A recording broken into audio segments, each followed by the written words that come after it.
Here are today's top stories. 8 schools were damaged following the magnitude 6.5 earthquake that hit Eastern Samar. Manila Water is ordered to pay 1.13 billion pesos in fines over the water crisis experienced in Metro Manila. A labor group slams certain companies for forcing their employees to work even after the massive quake. And PCOO Secretary Martin Andanar calls on voters not to believe fake news that could affect candidates in the May elections.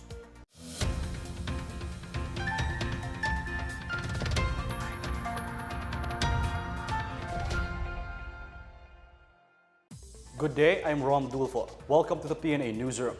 Our top story, Eastern Visayas was not spared by the magnitude 6.5 earthquake that hit the region Tuesday, with schools in Borongan, Eastern Samar and Tacloban City, Leyte among the hardest hit.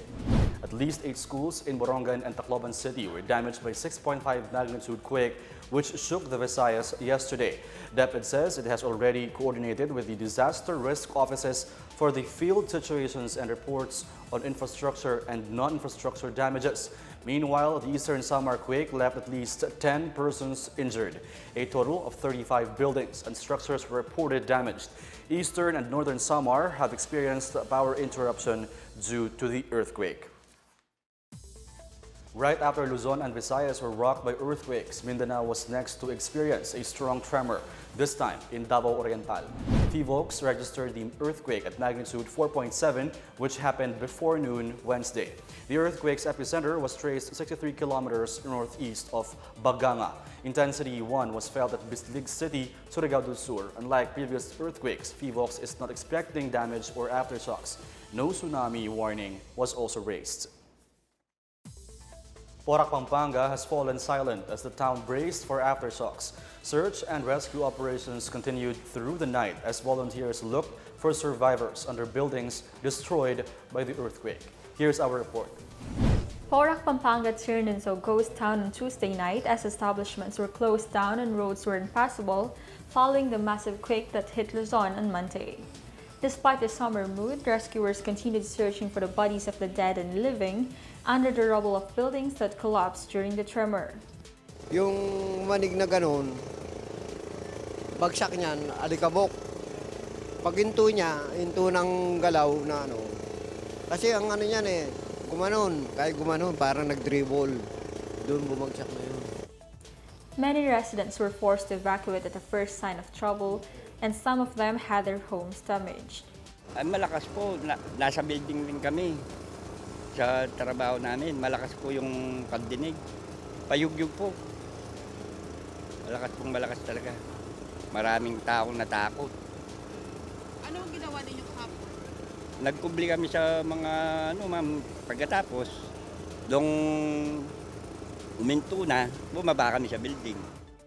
At the Chuzon supermarket, rescue operations were temporarily stopped for the safety of rescuers as an aftershock jolted the province this morning.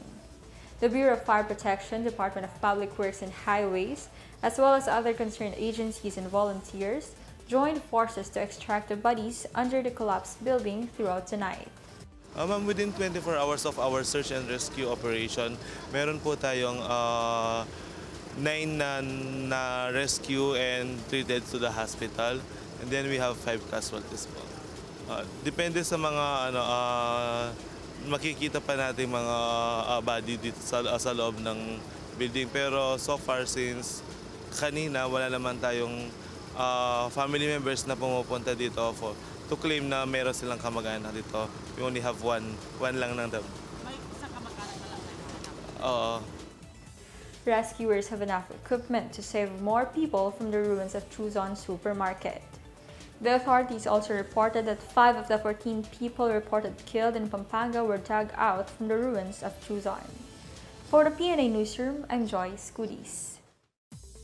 The Department of Trade and Industry, or DTI, has directed intensified price monitoring in Luzon areas hit by Monday's 6.1 magnitude earthquake. Trade Secretary Ramon Lopez says he ordered DTI personnel in the National Capital Region to submit the reports on damages and business disruptions. The Regional Operations Group, led by Undersecretary Zenaida Maglaya, is tasked to oversee DTI's field operations in the provinces. Price monitoring teams will also be tasked to report situations in groceries, supermarkets, and public markets. This is to ensure that prices of commodities remain stable and no trader would use the recent earthquake as an excuse to jack up prices. The Trade Union Congress of the Philippines, or TUCP, hit employers who let their workers work despite the danger and hazards caused by the quake. TUCP President Raymond Mendoza says some workers were not allowed to evacuate during the quake, and there were those who were kept from going home and ordered to return to work. Mendoza says it is a form of abuse that puts employees in danger. Under the Republic Act 11058, workers have the right to refuse to work if they know that the workplace is unsafe. 14 people are still missing due to the magnitude 6.1 earthquake that hit Luzon Monday. More on these and other news around the metro from Benj Bondo. The number of people injured in the magnitude 6.1 earthquake that jolted parts of Luzon on Monday has climbed to 86. The National Disaster Risk Reduction and Management Council says the number of dead remains at 16 and the missing at 14. Meanwhile, families affected by the earthquake has now reached 358. Also, 80 structures and buildings suffered varying degrees of damage in Region 3 and the National Capital Region. Meanwhile, the PNP denies that the media personnel named in the so-called Duterte ouster matrix will be placed by Malacanang under surveillance. PNP Chief Oscar Albayalde, however, said they will still investigate the names in the matrix and determine whether they are involved in plans to oust the president. Albayalde clarified that no charges will be filed since there is no evidence against the named individuals. In other news, Clark International Airport resumed its operations at 4 p.m. today. Clark International Airport President Jaime Melo says Clark Airport is business as usual from counters to manifest to boarding gates. For the PNA Newsroom, I'm Benj Bondo. Still to come, Manila Water is ordered to pay 1.13 billion pesos in fines over the water crisis experienced in Metro Manila. More on these when the PNA Newsroom continues.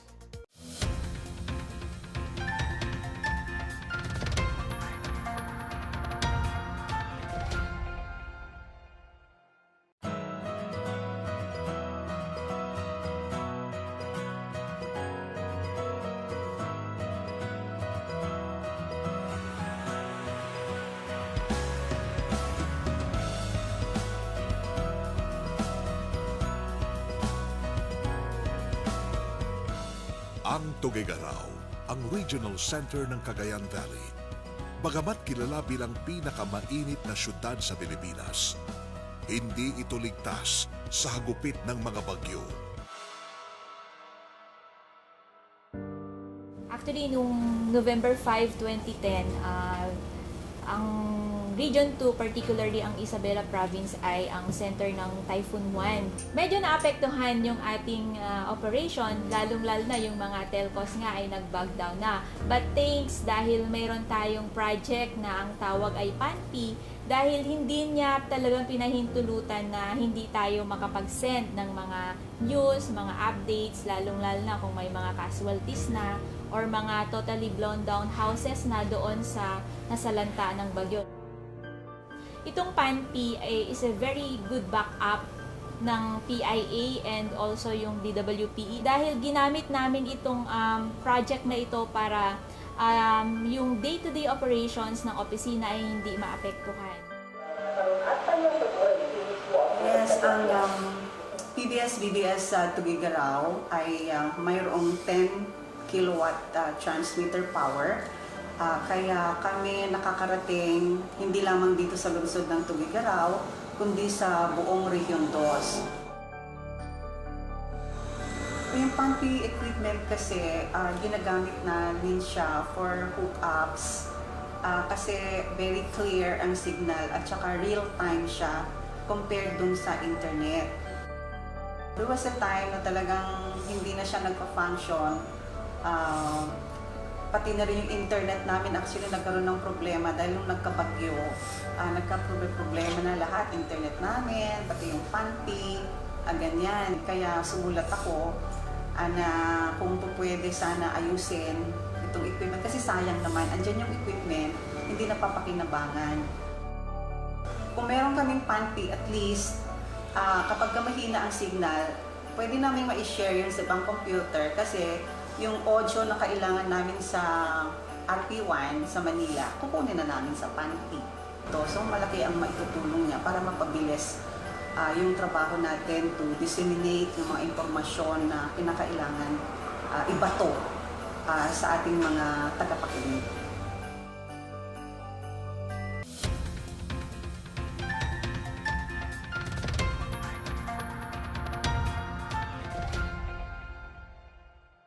President Duterte renewed his call to Canada to pull out tons of garbage which was dumped in the Philippines from 2013 to 2014. President Duterte threatened to set sail to Canada and dump the garbage back if they refused to resolve the issue. He says he would no longer allow Canada to turn the Philippines into a dump site and threatened to declare war against Canada over the garbage issue. A total of 103 container vans containing trash from Canada reportedly arrived in batches at the Port of Manila from 2013 to 2014. I want a boat prepared. I'll give a warning to Canada maybe next week that they better pull that thing out or I will set sail doon sa Canada, ibuhos ko yung basura nila doon. I cannot understand why they are making us a dump site. And that is not the only case in point. Papasunod-sunod yan na pinapadala yung basura sa atin. Well, not at this time. Magkaaway kami na diyan, no? Why natin ang Canada? We'll declare war against them. Kaya man natin yan sila. The first Filipino-made hybrid electric road train makes its inaugural run today. Miguel Hill tells us more. The hybrid electric road train project of the Department of Science and Technology made its inaugural run today. The 40-meter-long train-like bus is an alternative means of transportation is being touted by the DOST as a possible answer to the mass transportation problem that's reaching crisis levels, especially in Metro Manila. The train took passengers free of charge from Alabang to Calamba, Laguna, and vice versa. The hybrid electric road train is fueled by diesel and electricity and can accommodate up to 1,000 passengers. Starting May 6, passengers will have the chance to ride the hybrid electric train for free for 19 days. The Philippine National Railways will have to complete 150 hours runtime for the train, which will run the Alabang-Binyan route as part of its turnover process. For the PNA Newsroom, I am Miguel Hill. MWSS has fined Manila Water with a total of 1.13 billion pesos in connection with the water shortage suffered by its customers last March.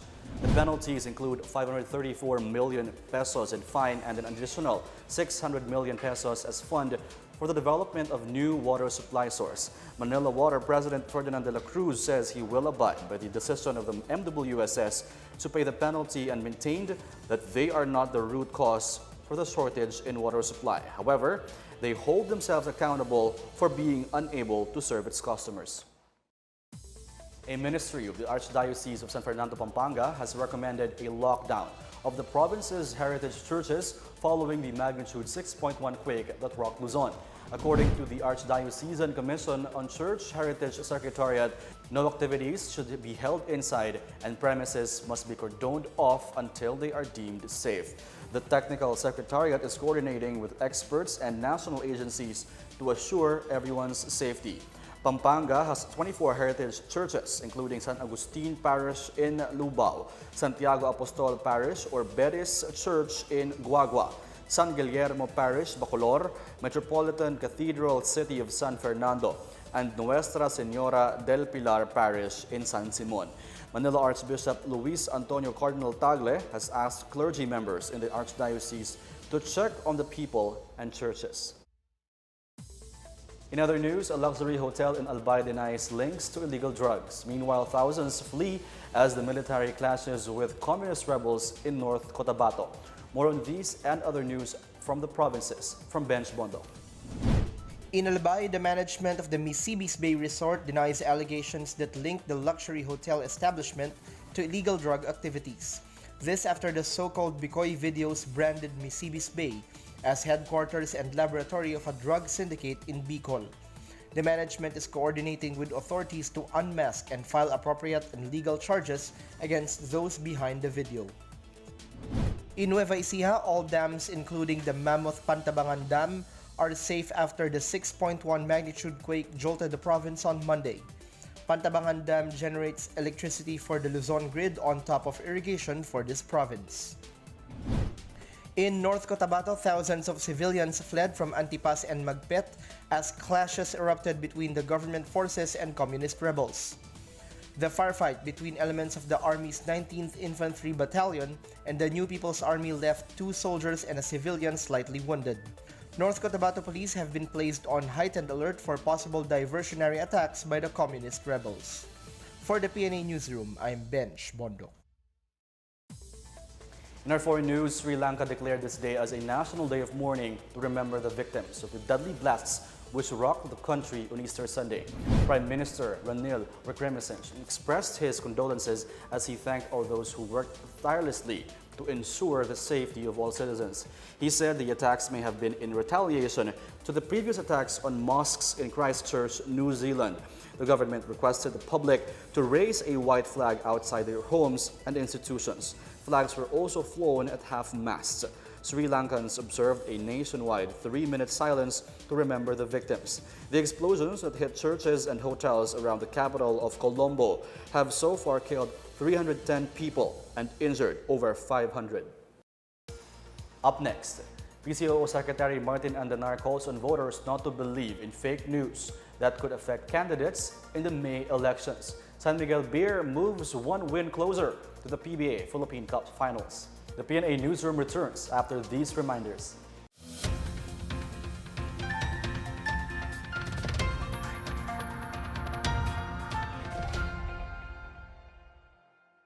PANTI, Philippine Administrative Network Project.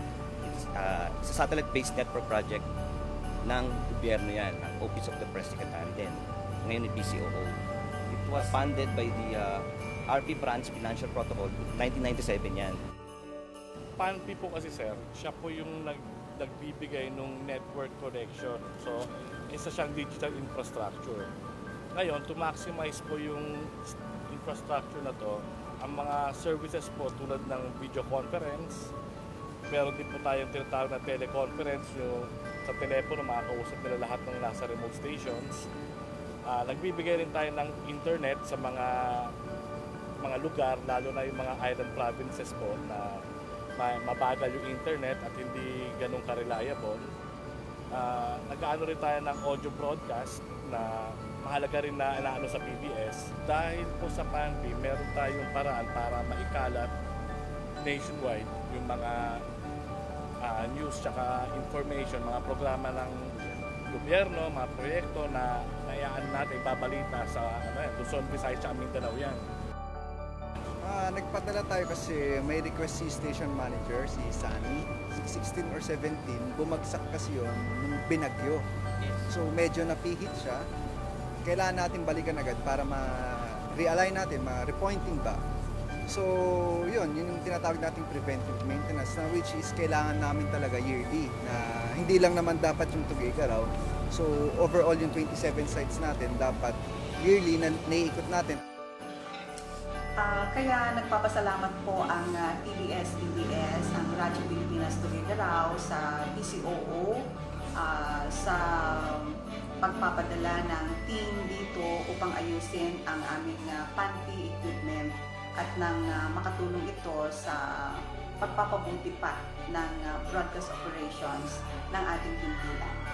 Maraming salamat po kay Secretary Martin Andanar.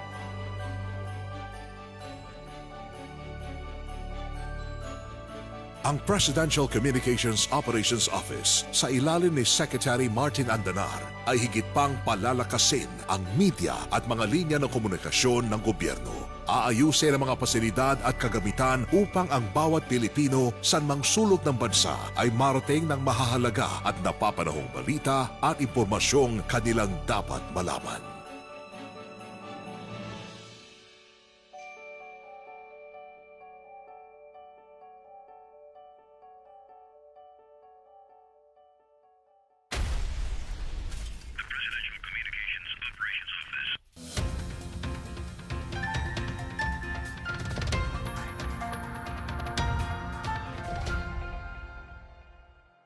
With 3 weeks left before the midterm elections, PCOO Secretary Martin Andanar urged voters not to allow fake news to ruin the chances of the candidates who can serve the country well. Andanar says allowing disinformation to prevail means allowing ourselves to be cheated by unfair elections. He specifically cited the viral Bikoy videos which linked former special assistant to the president, Bongo, to the illegal drug trade. Go has since disproved the contents of the videos, which also linked President Duterte's family to drugs. Andanar expressed optimism that war against fake news can be won through a unified action by the media, government, and voters. He urges everyone to share only truthful, correct, and right information. In Beijing, China, an online news platform focusing on stories about the Belt and Road Initiative was launched in time for the second Belt and Road Forum for International Cooperation. People's Daily initiated the establishment of Belt and Road News Network. It is the official newspaper group of the Central Committee of the Communist Party of China. More than 30 media organizations are expected to join the Chinese news groups, which will carry the news in English, Chinese, French, and Arabic. President Duterte is expected to attend the second Belt and Road Forum that will be held in Beijing from April 25 to 27. In sports, the search is on for the country's outstanding and talented triathletes. The talent search is launched by the Go for Gold Philippines in efforts to develop future national athletes. Competitors will go through a series of races which will be held on April 28 to November 4. Top performers will be offered a contract to become part of Team Go for Gold. The contract includes 100,000 pesos in cash, a stork bike, and a specially crafted Go for Gold trophy.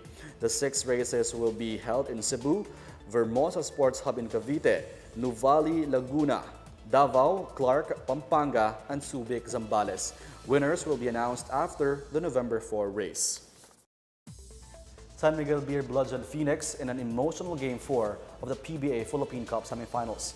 The Beermen pulled away from the Fuel Masters amid numerous technical and flagrant fouls, ejections, and a late second quarter commotion. Terence Romeo had his best playoff performance for S&B with 20 points, 4 rebounds, 4 assists, and 1 block off the bench. Alex Cabagnot added 18 points, 2 rebounds, 3 assists, and 1 steal. Matt Rosser had a solid all-around game with 8 points, 6 rebounds, 7 assists, 5 steals, and 1 block. Calvin Abueva tallied 19 points, 15 rebounds, 3 assists, 2 steals, and 2 blocks for Phoenix. The Beermen can close out the series in Game 5 on Thursday night. In continued efforts to help the displaced residents of Marawi City, Task Force Bangon Marawi is profiling those who lived in rented spaces. Registered and legitimate renters will be among those in line to receive aid from the government. Sweet Lukman files this report.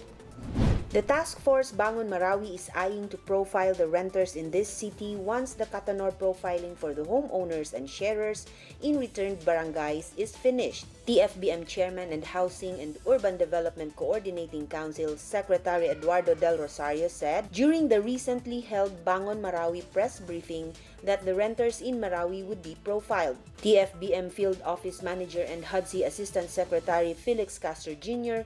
also said in an interview that the process and requirements for the profiling of the renters are still being discussed and reviewed. Kailangan natin ng sistema para daw ma-determine kung sila ba ay renters talaga. So, and we will be strict dito para to ensure na yung renters lang ang ma-profile natin. Castro also shared that there was also a discussion made with the business owners. DTI will then be consulted on how they can support them. The Katanor profiling for the homeowners and sharers for the returned barangays will be conducted until April 30, 2019. For PNA Newsroom, Sweet Lukman, Philippine Information Agency. Let's now check out the weather forecast for Metro Manila and the rest of the country.